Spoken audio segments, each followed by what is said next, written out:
السلام علیکم ورحمۃ اللہ وبرکاتہ. نحمده ونصلي على رسوله الكريم. اما بعد فاعوذ باللہ من الشیطان الرجیم. بسم اللہ الرحمن الرحیم. رب اشرح لي صدری ويسر لي امری واحلل عقدۃ من لسانی یفقهوا قولی. مال و دولت سے محرومی، فقر جو ہوتا ہے وہ کفر تک لے جاتا ہے انسان کو.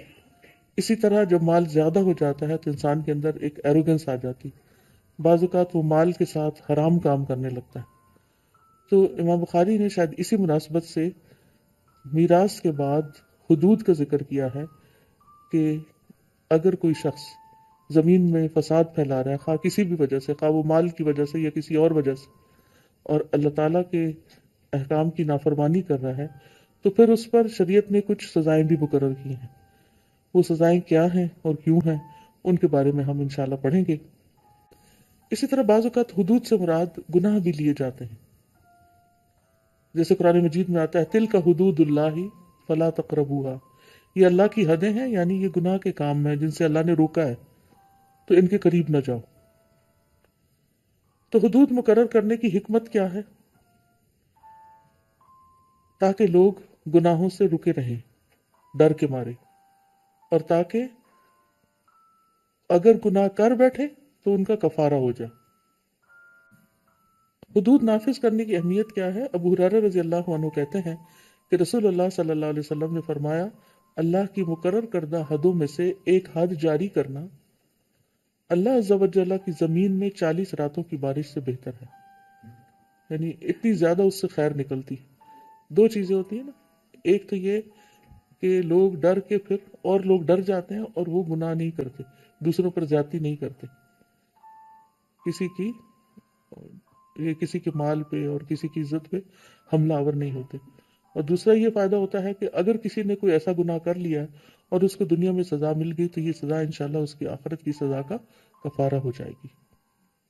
شریعت میں سزائیں مقرر کرنے کی یہی وجہ ہے. کیا وجہ ہے؟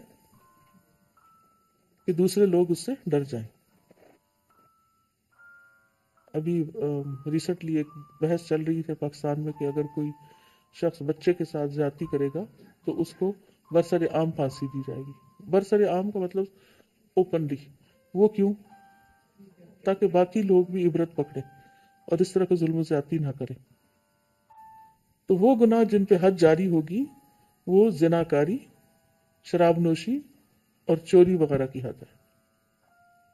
ابن حجر کہتے ہیں بعض علماء نے حد کو 17 گناہوں پہ واجب مانا ہے. ان میں سے مرتد ہونا، ڈاکہ مارنا، زنا کرنا، تہمت لگانا، شراب پینا اور چوری کرنا، یہ جو ہیں ان پہ سب علماء کا اتفاق ہے. ٹھیک ہے. کچھ جرائم ایسے ہیں جن پر حد قائم کرنے میں اختلاف ہے، جیسے مانگی ہوئی چیز کا انکار کرنا، شراب کے علاوہ کوئی اور نشے والی چیز استعمال کرنا، زنا کے علاوہ کسی اور چیز کی تہمت لگانا، مثلا چوری کی تہمت لگا دینا کسی پہ کہ تم چور ہو، لواطت کرنا. لواطت اب زنا نہیں ہے نا، تو یعنی کہ ٹھیک ہے. پھر اسی طرح اگرچہ اپنی بیوی سے ہو، یعنی اس کی بیک سائڈ سے آیا جائے. حیوانوں کے ساتھ جنسی تعلق قائم کرنا، جانوروں کے ساتھ. عورتوں کا آپس میں بدکاری کرنا، عورت کا کسی جانور سے اپنی خواہش پوری کرنا، جادو کرنا، سستی کی وجہ سے نماز چھوڑنا، شرعی عذر کے بغیر روزہ توڑ دینا وغیرہ وغیرہ. تو ان جرائم میں حد جاری کرنے میں اختلاف ہے. دنیا میں حد لگنا گناہوں کا کفارہ ہے. یعنی جو شخص ان گناہوں کا مرتکب ہوگا، یعنی جو شخص ان گناہوں کا جو اوپر ذکر ہوئی ہیں اگر ارتکاب کرتا ہے تو دنیا میں اس پر حد قائم ہو گئی تو وہ اس کے لیے کفارہ بن جائے گی. ادروائز اللہ سبحانہ وتعالیٰ کے ذمہ ہے، وہ چاہے تو معاف کر دے اور چاہے تو سزا دے. یعنی انسان کچھ نہیں کہہ سکتا، ہمارے پاس کوئی گارنٹی نہیں کہ ضرور معاف کر دے گا، اور یہ بھی نہیں کہ معاف نہیں کرے گا، کیونکہ قرآن مجید میں آتا ہے یغفر لمن یشاء ویعذب من یشاء. جس کو چاہے گا معاف کر دے گا اور جس کو چاہے گا عذاب دے گا، جس کی چاہے توبہ قبول کر لے. تو جس کسی نے ایسے جرم کیے اور انسانوں کو نہ پتا ہو تو اس کو اوپن کرنے کی ضرورت نہیں ہے، توبہ ہی کرنی چاہیے. یعنی کسی نے چھپ کے ایسے کوئی گناہ کر لیے اور پھر اس کو شرمندگی ہوئی اور اب وہ چاہتا ہے کہ اس کو اس کی سزا اللہ کے ہاں نہ ملے، تو وہ اللہ سے توبہ کرے، استغفار کرے، اس کے بدلے میں نیکی کے کام کرے اور اس کا کفارہ کرے، تو پھر انشاءاللہ اللہ سبحانہ وتعالیٰ معاف کرنے والا ہے. لیکن یہ ہے کہ یہ ضروری نہیں کہ اگر کسی نے کوئی جرم کیا اور کسی کو پتہ نہیں چلا تو وہ آ کر لوگوں کو بتائے کہ میں نے یہ اور یہ غلط کام کیا. حدیث میں آتا ہے، عبادہ بن صامت کہتے ہیں کہ ہم مجلس میں رسول اللہ صلی اللہ علیہ وسلم کے ساتھ موجود تھے، تو آپ نے فرمایا تم اس بات پر میرے ساتھ بیعت کرو کہ تم لوگ اللہ کے ساتھ کسی چیز کو شریک نہیں ٹھہراؤ گے، زنا نہیں کرو گے، چوری نہیں کرو گے، اور کسی زندہ انسان کو جسے اللہ نے حرمت عطا کی ہے قتل نہیں کرو گے، یعنی ناحق قتل نہیں کرو گے. تم میں سے جس نے اس عہد کو پورا کیا اس کا اجر اللہ کے ذمہ ہے. جس نے ان میں سے کسی چیز کا ارتکاب کیا اور اسے سزا مل گئی یعنی دنیا میں تو وہ اس کا کفارہ ہے. جس نے ان میں سے کسی چیز کا ارتکاب کیا اور اللہ نے دنیا میں اس کا پردہ رکھا تو اس کا معاملہ اللہ کے سپرد ہے، اگر چاہے تو اسے معاف کر دے اور چاہے تو عذاب دے. واضح ہو گئی بات؟ کیا بات سمجھ میں آئی؟ مائک میں بولے کیا سمجھ میں آئی؟ خلاصہ کریں، ادھر ہی بیٹھے بیٹھے کریں.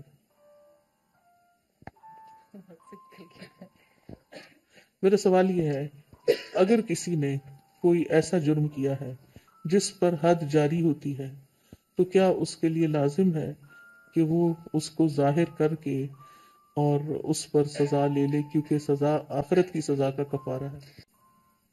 تو دو طرح سے کفارہ ہوگا، ایک سزا مل کے اور ایک توبہ کر کے. باب ما یحذر من الحدود، باب الزنا و شرب الخمر، حدود والے گناہوں سے بچنے کا بیان کہ ان گناہوں سے بچنا چاہیے، سب کبیرہ گناہ ہے. زنا اور شراب نوشی کے بیان میں وقال ابن عباس ينزع منه نور الایمان فی الزنا، ابن عباس رضی اللہ عنہ کہا کرتے تھے زنا کرتے وقت اس زانی سے ایمان کا نور اٹھا لیا جاتا ہے. ٹھیک ہے. ما یحذر من الحدود کا مطلب کیا ہے؟ یحذر کا مطلب ہوتا ہے بچنا، یعنی ایسی چیز سے بچنا چاہیے جو حد کا موجب ہو، جس کے اوپر حد جاری ہوتی ہو، وہ گناہ کرنا ہی نہیں چاہیے. ٹھیک ہے. اب اس میں پہلی چیز جو ہے زنا بتائی گئی اور دوسری خمر بتائی گئی. خمر جو ہے یہ شراب کے لیے، خمر کا لفظی معنی ہوتا ہے وہ چیز جو عقل کو ڈھانپ لے، وہ چیز جو عقل کو ڈھانپ لے. اب کیا اس سے مراد صرف وہ مخصوص قسم کی الکوہل ہے، یا ہر وہ چیز، ہر نشے کی چیز جو لذت اور مستی کے طور پر عقل کو ڈھانپ لے، وہ سب اس میں آ جاتی ہیں، جس میں سونگھنے والی چیزیں بھی ہوتی ہیں یا پینے والی بھی ہوتی ہیں. تو وہ یاد رکھیے کہ یہ سزا جو حد بتائی گئی ہے یہ ہر نشے والی چیز پر نہیں ہے، بلکہ کس پر ہے؟ شراب پر ہی ہے. یعنی عقل کو زائل کرنے والی ہر چیز شراب نہیں کہلاتی. ٹھیک ہے. شراب الگ چیز ہے اور باقی ہر نشہ آور چیز الگ ہے.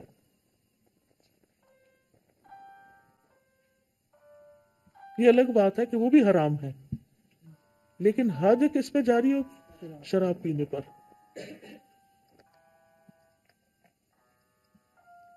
ابن عباس رضی اللہ عنہ جیسے کہ پیچھے آیا کہ زنا سے ایمان کا نور چلا جاتا ہے، ان کے بارے میں آتا ہے وہ اپنے غلاموں میں سے ایک ایک کو بلا کر کہا کرتے تھے کیا میں تمہاری شادی نہ کر دوں؟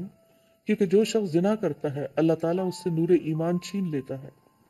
اور ایک اور روایت بھی ہے کہ رسول اللہ صلی اللہ علیہ وسلم نے فرمایا جب کوئی شخص زنا کرتا ہے تو اللہ تعالیٰ اس کے دل سے نور ایمان نکال دیتا ہے، بس اگر واپس کرنا چاہے تو واپس کر دیتا ہے.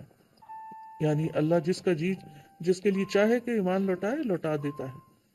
اسی لیے آپ دیکھیں کہ کچھ لوگ ایسا جرم کرنے کے بعد ایسی سچی توبہ کرتے ہیں کہ بہت زیادہ اللہ کے راستے پہ آ جاتے ہیں، لیکن کچھ لوگ اسی وادی میں بہہ جاتے ہیں. وہ ایک کے بار نہیں بار بار وہ گناہ کرتے چلے جاتے ہیں. حدثنا يحيى بن بكير حدثنا الليث عن عقيل عن ابن شهاب عن ابي بكر ابن عبد الرحمن عن ابي هريرة ان رسول الله صلى الله عليه وسلم قال لا يزني الزاني حين يزني وهو مؤمن ولا يشرب الخمر حين يشرب وهو مؤمن ولا يسرق السارق حين يسرق وهو مؤمن ولا ينتهب نهبة يرفع الناس إليه فيها أبصارهم وهو مؤمن. وعن ابن شهاب عن سيد بن المسيب وأبي سلمة عن أبي هريرة عن النبي صلى الله عليه وسلم بمثله إلا النهبة.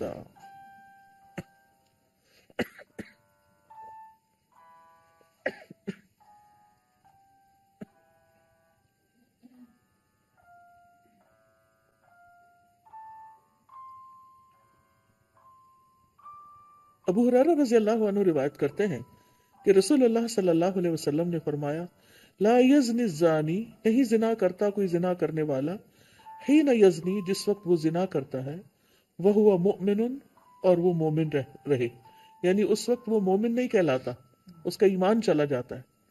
یہ کتنی خطرناک بات ہے. اللہ نہ کرے کسی کو اس حال میں موت آ جائے تو کس حال میں مرے گا ایمان کے بغیر. تو یہ بہت خطرے کی بات ہے. ولا یشرب الخمر حین یشرب اور جب بھی کوئی شراب پینے والا شراب پیتا ہے وہ مؤمن تو مومن نہیں رہتا یعنی لا یکون مومنا. تو شراب پینے کے دوران بھی ایمان چلا جاتا ہے. ولا یسرق السارق حین یسرق وهو مؤمن جب بھی کوئی چوری کرنے والا چوری کرتا ہے تو وہ مومن نہیں رہتا. چوری جو ہے چھوٹی ہو یا بڑی ہو چوری ہی ہے. ولا ينتهب نهبة اور نہیں کوئی لوٹنے کی چیز يرفع الناس الیہ اٹھاتے ہیں لوگ اس کی طرف فیہا اس میں ابصارہم اپنی آنکھیں یعنی لوگ نظریں اٹھا کے دیکھتے ہیں وہ مؤمن تو وہ مومن نہیں رہتا. چوری اور ڈاکے میں فرق کیا ہے؟ چوری چھپ کے کی جاتی ہے اور ڈاکہ لوگوں کے سامنے زور زبردستی سے چھینا جپٹی کر لی جاتی ہے تو لوگ اس کی طرف دیکھ رہے ہوتے ہیں. یہ اس کا مطلب یہاں. اور ابن شہاب سے روایت ہے ان سے سعید ابن مسیب اور ابو سلمہ نے بیان کیا ان سے ابو ہریرہ رضی اللہ عنہ نے نبی صلی اللہ علیہ وسلم سے اسی طرح سوائے لفظ نہبہ کے. اسی طرح کی یہ حدیث صحیح مسلم میں بھی آتی ہے کہ زنا کرنے والا جب زنا کر رہا ہوتا ہے تو اس وقت وہ مومن نہیں ہوتا. چوری کرنے والا جب چوری کر رہا ہوتا ہے تو وہ مومن نہیں ہوتا. شراب پینے والا جب شراب پی رہا ہوتا ہے تو وہ مومن نہیں ہوتا. بہرحال بعد میں توبہ کا دروازہ کھلا ہوا ہے. نو پر ڈاکہ ڈالنے کو چھپ یعنی کسی کی چیز اٹھا لینا اس کے سامنے ڈاکہ زنی کے لیے آتا ہے. تو بہرحال اس سے یہ سارے کام جو ہیں انسان کو ایمان سے محروم کر دیتے ہیں. ٹھیک ہے. اور ویسے بھی یہ سارے کام جس وقت انسان کرتا ہے تو اس کی مت ماری جاتی ہے. اس کو وہ جذبات سے اتنا مغلوب ہو جاتا ہے یا شراب پینے والا کسی اور چیز سے اتنا مغلوب ہو گیا کہ اس کے ہوش و حواس گئے اس کی عقل گئی. تو اس کے بعد جب وہ غلط کام کر چکتا ہے تو بعد میں اس کو ہوش آتی ہے اور اگر وہ شرمندہ ہوتا ہے وہ اللہ کے آگے روتا ہے توبہ کرتا ہے صدقہ کرتا ہے تو پھر کیا ہوتا ہے اس کا گناہ معاف کر دیا جاتا ہے. اللہ تعالیٰ اپنی رحمت فرماتا ہے اس کو ہدایت دے دیتا ہے. یہاں ایک بات اور بھی یاد رکھنے کی ہے کہ کبیرہ گناہ کے مرتکب کو کافر نہیں کہتے. کون کہتے تھے یاد ہے کچھ ہسٹری میں پڑھا؟ خوارج. یس شابش. خوارج جو تھے وہ مسلمانوں کے اندر سے ایک ایسا گروپ نکلا تھا جو ویسے بہت پاک اور یعنی بہت متقی اور پرہیزگار اور عبادت گزار تھے لیکن ان کے کچھ عقائد ایسے تھے کہ جس کی وجہ سے وہ خارج ہو گیا امت سے فرقہ. اور ان کے عقائد میں سے ایک عقیدہ کیا تھا اسی طرح کی حدیث کو بنیاد بنا کے کہ یہ مومن نہیں رہتا تو کیا مطلب ہے اس کا کافر ہو جاتا ہے. یہ مطلب نہیں اس کا یہاں بیان کیا جا رہا کہ وہ کافر ہو جاتا ہے. ٹھیک ہے، کیونکہ کبیرہ گناہوں کے مرتکب کو کافر نہیں کہتے. ہاں اگر کوئی شرک کرے تو پھر وہ کفر اختیار کر لیتا ہے. چوری کرنے والا کافر نہیں ہوتا، زنا کرنے والا کافر نہیں کہلاتا، شراب پینے والا کافر نہیں کہلاتا. ہوتا وہ مسلمان ہی ہے، لیکن اتنی دیر اس کا ایمان سلب کر لیا جاتا ہے، پھر اگر وہ پلٹ آتا ہے، توبہ کر لیتا ہے، تو وہ یعنی کہ ایمان پر ہی قائم ہوتا ہے. اسی طرح خوارج کے علاوہ معتزلہ کا بھی یہی عقیدہ تھا، اور وہ کہتے تھے کہ ایسا انسان دین سے نکل گیا اور وہ ہمیشہ دوزخ میں رہے گا، یعنی کبیرہ گناہ کا مرتکب ہمیشہ دوزخ میں رہے گا. تو صحیح عقیدہ کیا ہے اس معاملے میں؟ کہ سزا بھگتنے کے بعد وہ جہنم سے نکال لیا جائے گا، اور اللہ چاہے تو سزا کے بغیر بھی اس کو معاف کر دے، بشرطے کہ وہ کلمہ گو ہو. ٹھیک ہے، جب تک کوئی شخص لا الہ الا اللہ پڑھتا ہے آپ اس کو کافر نہیں کہہ سکتے. یہ یاد رکھیے، کلمہ گو کو کافر نہیں کہنا چاہیے. اور جو شخص ایمان کی حالت میں فوت ہو، یعنی مرتے وقت لا الہ الا اللہ پڑھے، تو پھر وہ انسان انشاءاللہ جنت میں جائے گا. ابو ذر کہتے ہیں میں نے عرض کیا چاہے اس نے زنا کیا ہو، چاہے اس نے چوری کی ہو، یعنی ایک جاہلیت کے دور میں اس نے غلط کام کیے ہو، آپ نے فرمایا چاہے اس نے زنا کیا ہو یا چوری کی ہو. تو اس سے کیا پتہ چلتا ہے کہ موت سے پہلے اگر کوئی شرمسار ہو جاتا ہے، توبہ کر لیتا ہے، پلٹ آتا ہے، تو اللہ سبحانہ وتعالیٰ اس کے سارے گناہ معاف کر سکتا ہے. لیکن اگر کوئی شخص اسی حال میں مر جاتا ہے تو اس کا معاملہ اللہ کے سپرد ہے. حدثنا حفص بن عمر حدثنا هشام عن قتادة عن انس ان النبي صلی اللہ علیہ وسلم حدثنا آدم بن ابی ایاس حدثنا شعبة حدثنا قتادة عن انس بن مالک رضی اللہ عنہ ان النبي صلی اللہ علیہ وسلم ضرب في الخمر بالجرید والنعال وجلد ابو بکر 40. انس بن مالک رضی اللہ عنہ بیان کرتے ہیں کہ نبی صلی اللہ علیہ وسلم نے شراب پینے پر چھڑی اور جوتے سے مارا تھا، اور ابو بکر رضی اللہ عنہ نے 40 کوڑے مارے تھے. اور پھر حضرت عمر رضی اللہ عنہ نے کتنے کر دیے تھے؟ کیونکہ عام ہونے لگی تھی چیز، تو 80 کر دیے تھے، اور پھر اس کے بعد 80 ہی کے اوپر اتفاق ہو گیا. انس بن مالک کہتے ہیں کہ نبی صلی اللہ علیہ وسلم نے شراب نوشی کی حد میں کھجور کی چھڑیوں اور جوتوں سے مارا، اور ابو بکر نے 40 کوڑے لگائے، اور عمر رضی اللہ عنہ خلیفہ ہوئے تو انہوں نے صحابہ کو بلایا اور ان سے مشورہ چاہا کہ لوگ اپنے کھیتوں اور زمینوں میں چلے گئے ہیں، یعنی جہاں کھجوریں اور انگور وغیرہ کی فراوانی ہے، اور وہ شراب پینے لگے ہیں، تو تم لوگ شراب کی حد کے بارے میں کیا کہتے ہو؟ تو عبد الرحمن بن عوف رضی اللہ عنہ نے کہا ہم سمجھتے ہیں کہ آپ اسے سب سے ہلکی حد کی مانند کر دیں. چنانچہ انہوں نے اس میں 80 درے لگائے. 80 کس پہ قیاس کر کے لگائے؟ حد قذف کے اوپر. حد قذف کون سی ہے؟ کہ جب کوئی مسلمان پاک دامن عورت پر زنا کا الزام لگائے تو ایسے شخص کو 80 کوڑے لگائے جائیں گے. حضرت علی رضی اللہ عنہ نے 40 کوڑوں کی سزا کو پسند کیا تھا. اس بارے میں ابو ساسان کہتے ہیں میں عثمان بن عفان رضی اللہ عنہ کے پاس حاضر ہوا.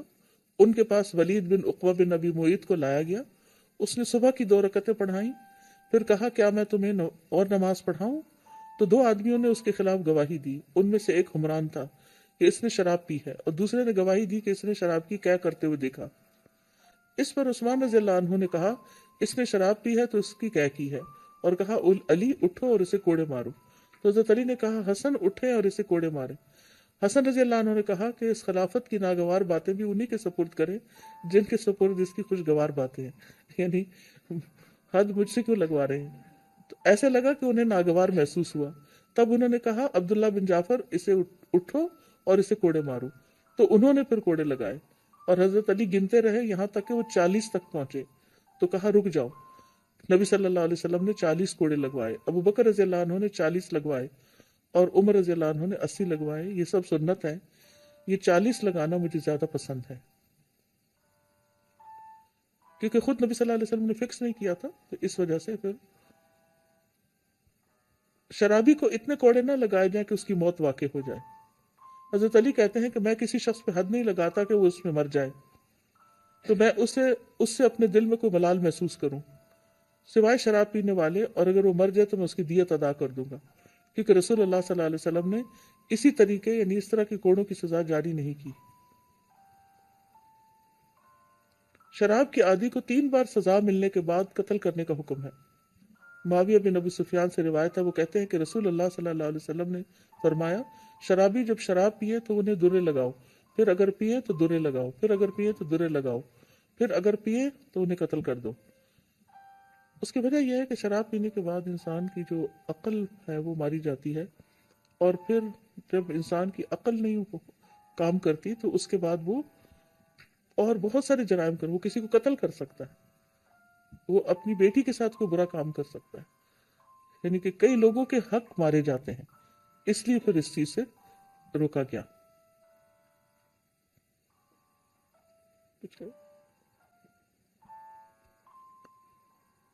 یاد رکھیے کہ یہ ساری سزائیں جو ہیں یہ ایک اسلامی حکومت ہی نافذ کرتی، ٹھیک ہے، گھروں میں نہیں ہوتی ہیں، یا کسی بھی جگہ پر کوئی مسجد والے بیٹھ کے اس طرح کے فیصلے نہیں کر سکتے، باقاعدہ یہ لیگل پنشمنٹس ہیں، تو اس کے پیچھے کئی لیگلٹیز ہیں، اور اس کے مطابق پھر یہ ہوتا ہے۔ باب من امر بضرب الحد فی البیت، اب یہ گھر میں اگر کوئی مارتا ہے، جیسے باپ بیٹے کو سزا دے دیتا ہے یا کچھ، یعنی کسی اس میں جہاں پر یہ قانون نافذ ہوتا ہے، تو نبی صلی اللہ علیہ وسلم نے گھر میں بھی سزا دی ہے، لیکن یہ کہ وہ ان کی ایک اتھارٹی تھی، ٹھیک۔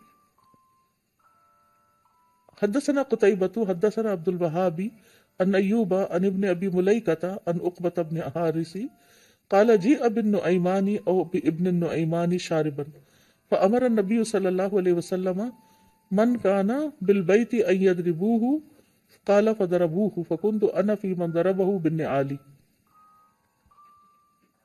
نعمان یا ابن نعمان کو شراب کے نشے میں لایا گیا تو نبی صلی اللہ علیہ وسلم نے گھر میں موجود لوگوں کو حکم دیا کہ انہیں مارے، انہوں نے مارا۔ عقبہ کہتے ہیں کہ میں بھی ان لوگوں میں سے تھا جنہوں نے اس کو جوتوں سے مارا، یعنی نبی صلی اللہ علیہ وسلم کی اپنی ایک اتھارٹی ہے، اپنا ایک مقام ہے، وہ جج بھی تھے، وہ نبی بھی تھے، وہ معلم بھی تھے، ان کا کہنا ایک معنی رکھتا ہے۔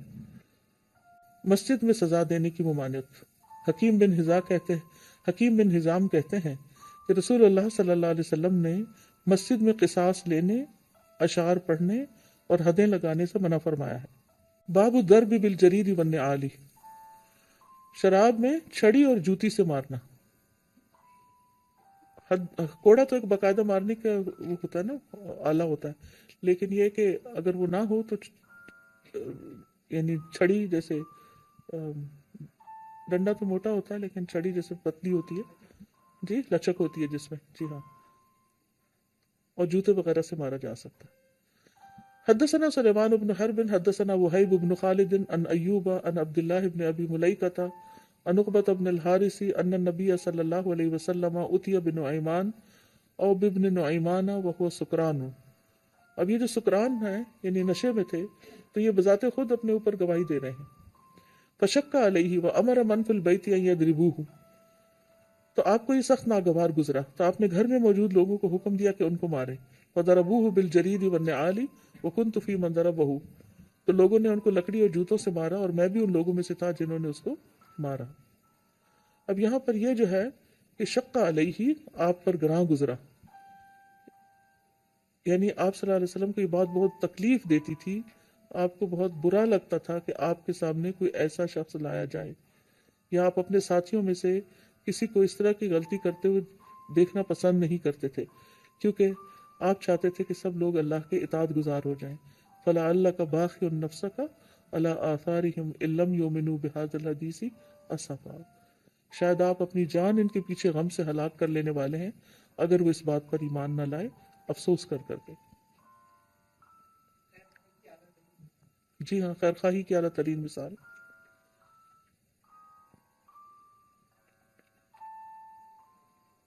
اسی طرح یہ ہے کہ بعض لوگ بیمار ہو سکتے ہیں، بعض لوگ کمزور ہو سکتے ہیں، تو ان پر کس طرح حد نافذ کی جائے گی؟ ان کو پھر کھجور کی شاخ کے پتوں سے مارا جائے گا۔ کسی سے؟ کھجور کی شاخ کے پتوں سے، یعنی وہ پوری بھی ہو جائے، جیسے وہ حضرت ایوب علیہ السلام کے واقعے میں آتا ہے نا، کہ ہم نے حکم دیا کہ ایک مٹھا لے لو اور اس کو ایک ہی دفعہ مار دو، بجائے اس کے کہ ایک ایک دفعہ الگ الگ 40 دفعہ مارنے کے ایک ہی دفعہ مار دو۔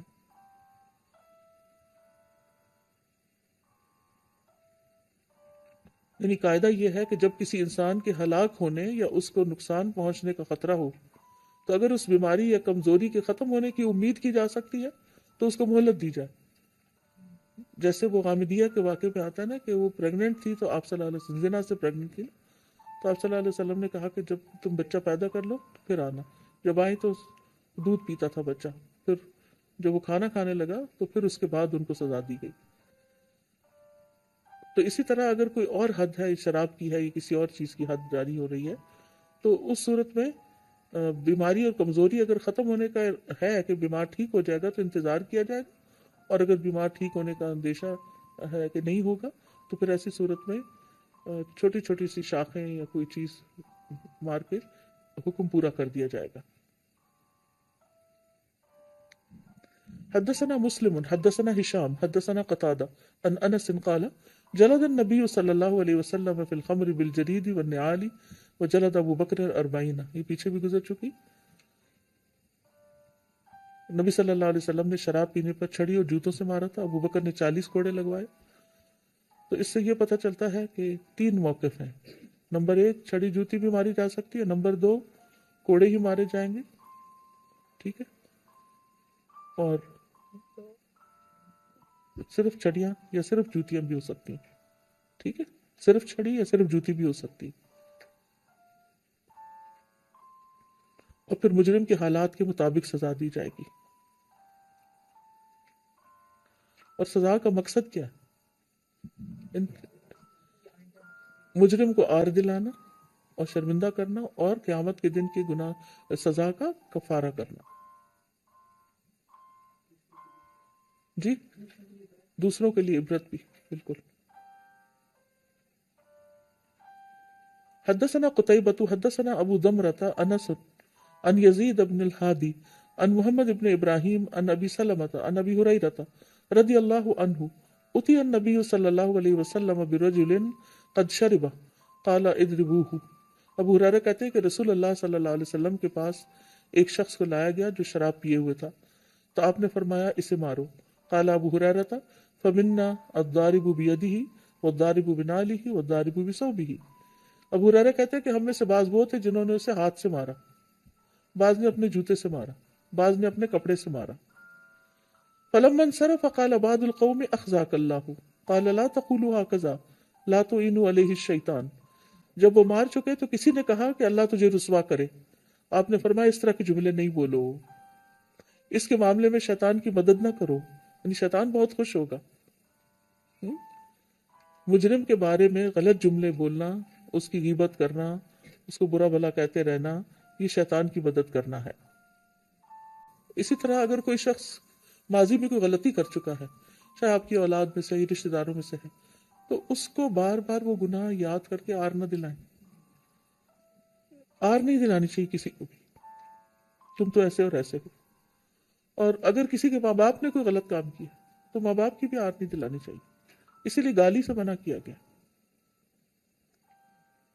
پھر اسی طرح ہسبینڈ وائف کے معاملے میں بعض خواتین کیا کرتی ہے کہ اگر ہسبینڈ نے ابتدا میں، کیونکہ آپ دیکھیں جب کسی لڑکے کی شادی ہوتی ہے تو عموماً 23 سال 25 سال اتنی میچورٹی کی عمر تو نہیں ہوتی، تو پھر کیا ہوتا ہے اس سے کئی غلطیاں بھی ہو جاتی ہیں۔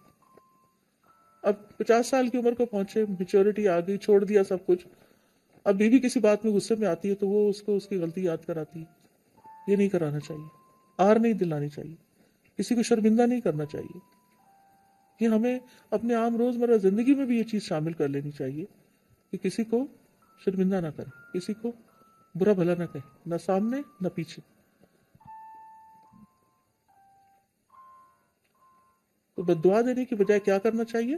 گناہگار انسان تو دعا کا مستحق ہوتا ہے، کیا دعا دیں گے اس کو کہ اللہ تعالیٰ اس کو ہدایت دے، اللہ اس کی سزا کو نصیحت کا ذریعہ بنا دے، اللہ تعالیٰ اس کو اس کے ذریعے معاف کر دے۔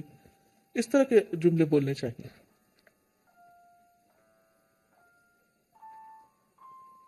حدثنا عبداللہ ابن عبد الوهاب حدثنا خالد بن الحارث حدثنا سفیان حدثنا ابو حسین سمعت عمیر بن سعید النخعی قال سمعت علی بن ابی طالب رضی اللہ عنہ قال ما كنت لأقيم حدا على أحد فيموت فأجد في نفسي إلا صاحب الخمر فإنه لو مات وديته وذلك أن رسول الله صلى الله عليه وسلم لم يسنه. علی بن ابی طالب کہتے ہیں کہ میں کسی پر حد قائم نہیں کرتا کہ جس سے وہ مر جائے اور پھر مجھے اس کا رنج ہو، سوائے شرابی کے. اگر وہ مر جائے تو میں اس کی دیت ادا کروں گا، کیونکہ رسول اللہ صلی اللہ علیہ وسلم نے اس کی کوئی حد مقرر نہیں کی. یعنی سزا تو دی ہے لیکن مقرر نہیں کی اپنی زبان مبارک سے. تو اس سے علماء کیا اصول نکالتے ہیں کہ اگر شرابی کو سزا کے دوران موت آ جائے تو اس کی دیت ادا کی جائے گی. ٹھیک ہے. اب آپ دیکھیں کہ یہ مجرم کو ننگا نہیں کیا جائے گا، اس کو ایسی سزا نہیں دی جائے گی کہ وہ اپاہج ہو جائے. اب دیکھیں کہ بعض ممالک میں ناخن اتار دیے جاتے ہیں، بعض ممالک میں کرنٹ لگائے جاتے ہیں، بعض سزائیں میں ننگا کر دیا جاتا ہے، بعض میں جسم کے کچھ حصوں کو کٹ لگائے جاتے ہیں. ہمارے دین نے آپ دیکھیں اگر سزا دی بھی ہے تو اس کے اندر بھی ایک کیا ہے، ایک عزت اور وقار کا مقام ہے کہ ٹھیک ہے چھڑی مار لو، کوڑا چھڑی کی طرح ہوتا ہے، چھڑی مار لو، لیکن ایسے ان ہیومن سزائیں نہیں دو. چلیے آج کے لیے اتنا ہی کافی ہے. سبحانک اللہم و بحمدک اشہد ان لا الہ الا انت استغفرک و اتوب الیک.